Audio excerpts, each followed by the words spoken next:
$39,000. That is the entire financial footprint of a man we will call Derek after 10 years of full-time work. Every paycheck deposited, every 401k contribution quietly auto deducted, every month of rent paid on time, every supposedly responsible decision stacked end to end euro, all of it netted out, compressed into a single figure that would barely cover a mid-trim SUV off the lot. Derek is 34, lives in Columbus, works in it, pulling 68 grand a year. He has a retirement account he opened during new hire orientation and has not logged into since. He has $4,300 parked in a savings account. He keeps meaning to move somewhere smarter, a plan he has been nursing for approximately 3 years. And here is the part that should make your stomach tighten. Derek is not failing. Derek is not a cautionary tale your financial advisor pulls out to scare you straight. Derek is the median. He is the dead center statistical reality for every American household under 35. If you lined up every person in this country younger than 35 by net worth, Derek would be standing right in the middle, blinking, wondering how he ended up here.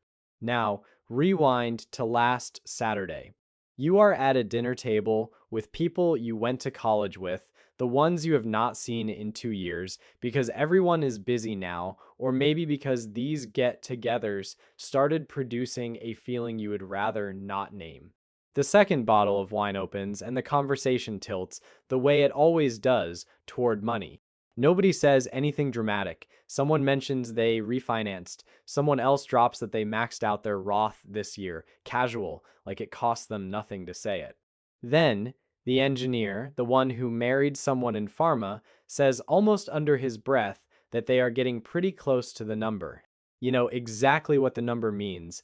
You nod, you smile, and on the drive home, you do arithmetic against the steering wheel with a tightness in your chest that has nothing to do with the wine. You make decent money. You are not reckless. You have a 401k. So why does it feel like the road keeps stretching every time you think you are closing the gap? Here is why. The single most repeated financial statistic in this country is a lie-wearing Federal Reserve letterhead. You have seen it 100 times. Average American net worth, $1,063,700. That number shows up in every personal finance article, every retirement calculator pep talk, every infographic engineered to make you believe the system rewards participation. It is also, for the purposes of your actual life, complete fiction. That figure is the mean, the mathematical average, and it gets obliterated by the people at the extreme top of the distribution. The top 1% of households controls 31% of all wealth, the top 10% controls 67%, and the bottom half, 165 million working, bill-paying alarm clock setting human beings, controls 2.5%. Let that ratio sit for a second.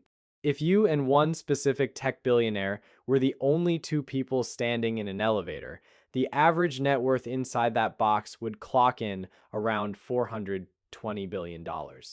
You have not become wealthier, you have become a rounding error in someone else's quarterly filing. The number that actually maps to your life is the median, the exact midpoint where half the country falls above and half falls below. According to the same Federal Reserve survey, that figure is $192,700. Not a million, not even in the neighborhood. The distance between the headline number and the real one is 5.5 times. That single multiplier tells you more about how wealth actually distributes in this country than any budgeting app or morning routine podcast ever will. Every time you Googled that average and felt a little behind but not impossibly far off, you were measuring yourself against a phantom, a statistical ghost inflated by fortunes you will never sit in the same zip code as. So when you are at that table nodding along, quietly running numbers that refuse to add up, the discomfort crawling up your ribs is not anxiety, it is accuracy. Your gut is doing better math than the headlines ever handed you. The real question, the one nobody at that dinner is asking out loud, is what exactly happens between earning a solid paycheck and winding up with almost nothing to show for it? And that answer is about to get painfully specific. Before we go there, though, think about your own number right now. The honest one, not the comfortable one. Drop it in the comments if you dare. Even just a range, you might be surprised how much company you have. Picture a 76-year-old man sitting in a clinic waiting room doing arithmetic on his phone while a receptionist prints his pay. He is not calculating whether he can afford the visit, he is calculating whether his savings will outlast his heartbeat. That is the final math problem this story arrives at, but the answers were locked in decades before he ever sat in that chair, and nobody showed him the scoreboard while there was still time to change it. At 62, the median American household is sitting on $320,700 in total net worth. Fidelity S retirement benchmark for that age on a $75,000 salary is $600,000, not total net worth. Retirement savings alone, $320,700 across everything a person owns versus $600,000 in just one account. That is a person who needed $600,000 arriving at the checkpoint, with barely half. Discovering that compounding, the one force that was supposed to rescue them, now needs a miracle timeline to close the difference. You cannot sprint the last mile of a marathon you walked. Rewind 10 years, kids in middle school, the house needs a new roof. He just got promoted and celebrated the only way most people know how to celebrate a promotion, by spending it.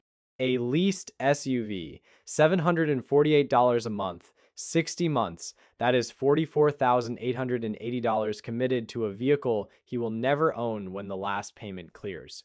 He felt like he earned it after 9 years in the same car. He did earn it. He also earned the right to watch $44,000 evaporate into someone else's asset column while his own stayed flat. The median net worth at this age is $247,200. Fidelity says he needs roughly $490,000.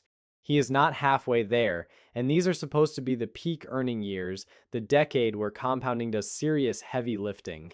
For Derek, compounding is lifting nothing because there is nothing left to compound.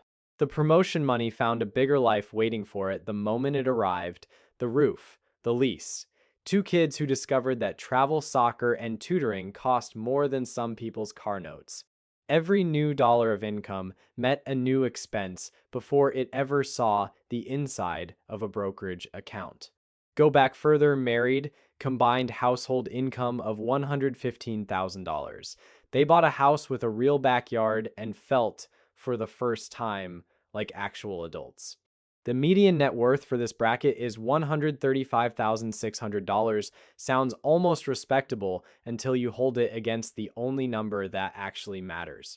Fidelity says 3 times your salary saved by 40 on $115,000. That is $345,000 in retirement savings alone. And that $135,600 is not retirement savings. That is everything: the house equity, the 401k balance, the checking account, the loose bills in the junk drawer. All of it, netted against all debt, adds up to $135,600, less than halfway to a target that only measures one category out of an entire financial life. Every single year you fall behind in your 30s requires roughly 2 years of extra effort in your 40s to compensate. The math does not wait for you to feel ready. It does not grade on a curve.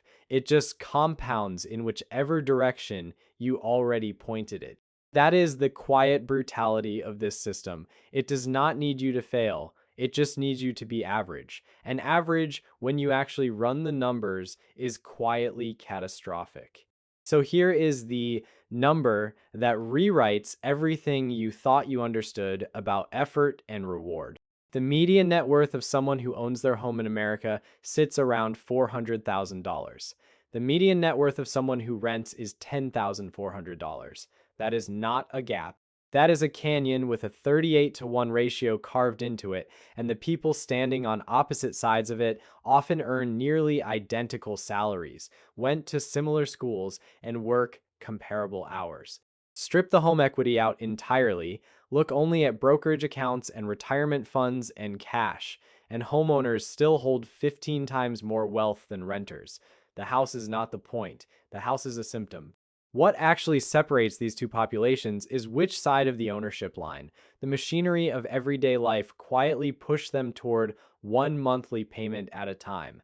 Picture a household pulling in solid income, two cars in the driveway, both financed.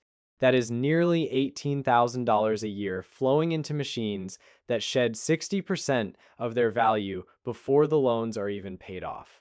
Multiply that across the country and you get $1, 67 trillion in outstanding auto loan debt, a mountain of money collectively poured into objects that are worth less every single morning their owners wake up. These same households have retirement accounts. They have opinions about index funds.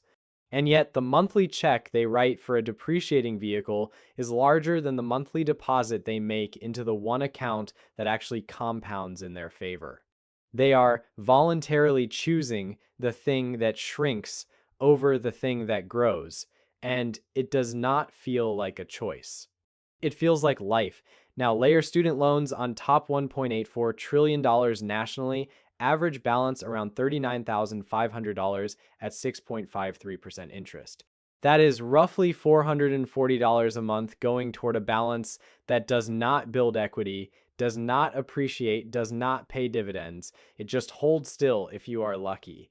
Every dollar aimed at that debt is a dollar that could have been compounding forward for decades. But instead, it is compounding backward first. Paying rent on money you already spent on a credential the economy may or may not reward.